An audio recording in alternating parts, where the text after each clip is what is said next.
हाल ही में महाराष्ट्र के स्पीकर की ओर से महाराष्ट्र विधानसभा के स्पीकर ने शिवसेना बनाम शिवसेना विवाद में अपना डिसीजन दिया है और उन्होंने शिंदे ग्रुप को असली शिवसेना के तौर पर स्वीकार किया है। विशेष बात यह है कि इससे पहले चुनाव आयोग ने भी इसी ग्रुप को मान्यता प्रदान की थी। तो इंपॉर्टेंट हो जाता है पूरा टॉपिक भारतीय राजनीति के लिहाज से। तो इसी टॉपिक पर आज हम विस्तार से बात करने वाले हैं। चलिए वीडियो की शुरुआत करते हैं और सबसे पहले एक बार वीडियो की रूपरेखा पर बात कर लेते हैं। तो वीडियो में सबसे पहले हमने न्यूज यानी कि खबर पर बात की, खबर पर हमने समझा, खबर के बाद हम इस पूरे विवाद के बैकग्राउंड पर एक बार बात करेंगे। इसके अलावा सुप्रीम कोर्ट ने भी इस पर डिसीजन दिया था, मामला सुप्रीम कोर्ट में भी पहुंचा था, उसको भी देखेंगे।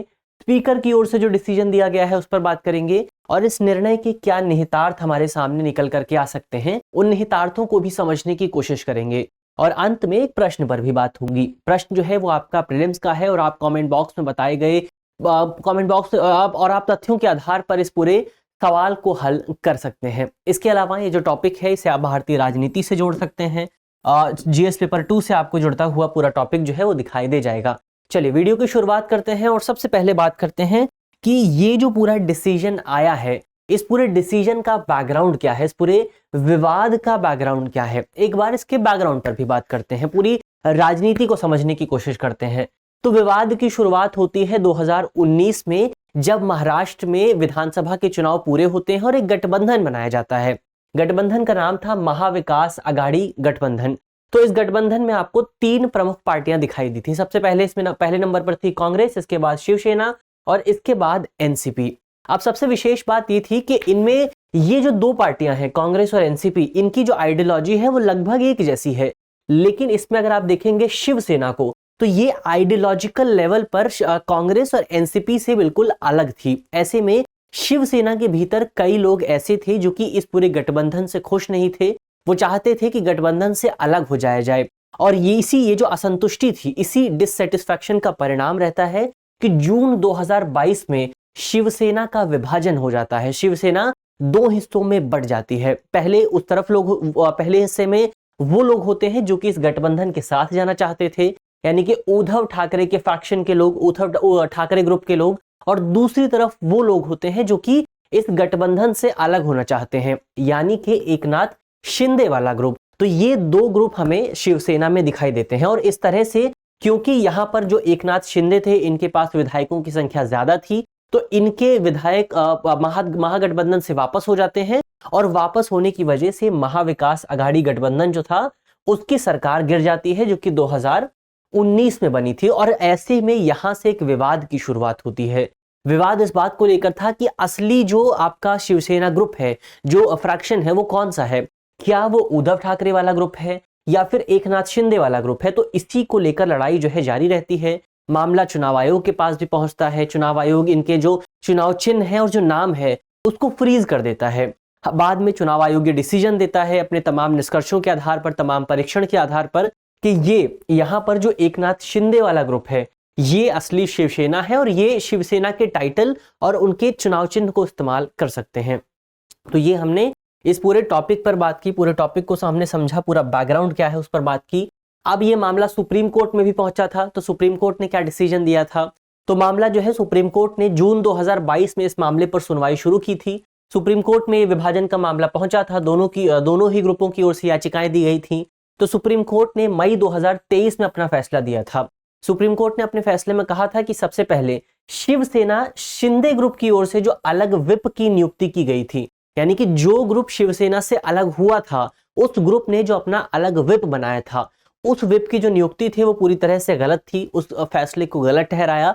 इसके अलावा अयोग्यता के संबंध में जो बात की जा रही थी उसको लेकर यह कहा गया कि अयोग्यता जो निर्धारित होगी वो महाराष्ट्र विधानसभा के स्पीकर द्वारा की जाएगी।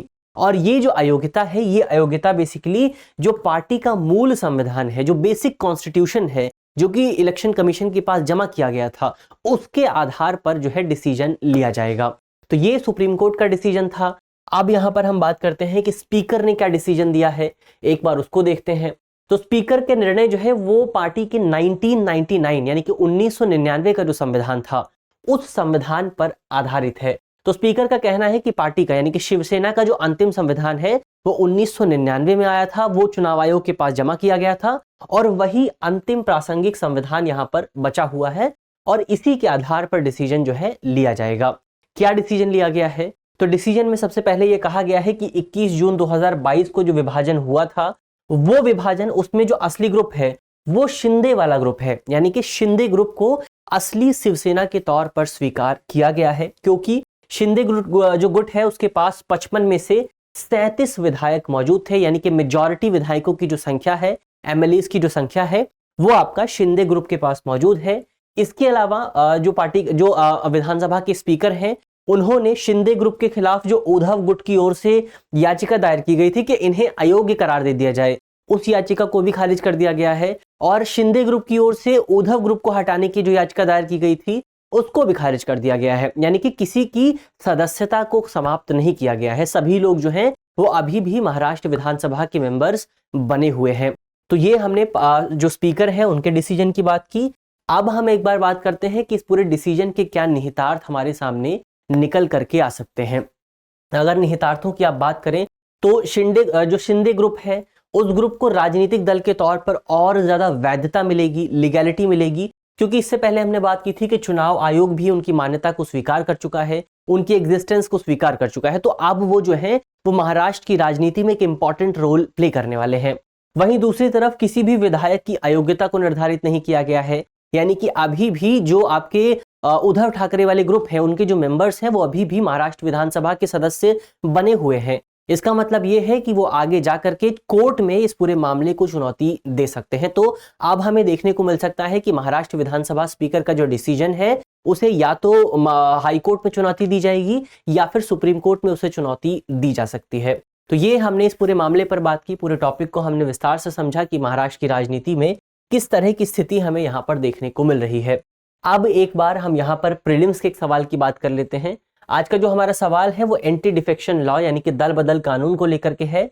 तो हमें ये बताना है कि दल बदल कानून का जिक्र जो है वो संविधान के किस हिस्से में है। हमारे ऑप्शन है, ऑप्शन ए पहली अनुसूची, ऑप्शन बी 5वीं अनुसूची, ऑप्शन सी 10वीं अनुसूची या फिर ऑप्शन डी 7वीं अनुसूची। तो इसका जो भी सही जवाब है उसको आप कमेंट बॉक्स में लिख सकते हैं और मुझे उम्मीद है कि इस जवाब को देने में आपको किसी भी तरह की समस्या का सामना नहीं करना पड़ेगा। बहुत आसान सा सवाल है। वीडियो को एक बार दोबारा से आप देखेंगे तो या फिर अपना थोड़ा पॉलिटी को रिवाइज करेंगे तो आसानी से इस सवाल के जवाब को दे सकते हैं। अब मिलते हैं आपसे कल, तब तक के लिए अपना ख्याल रखिए, ध्यान रखिए, धन्यवाद।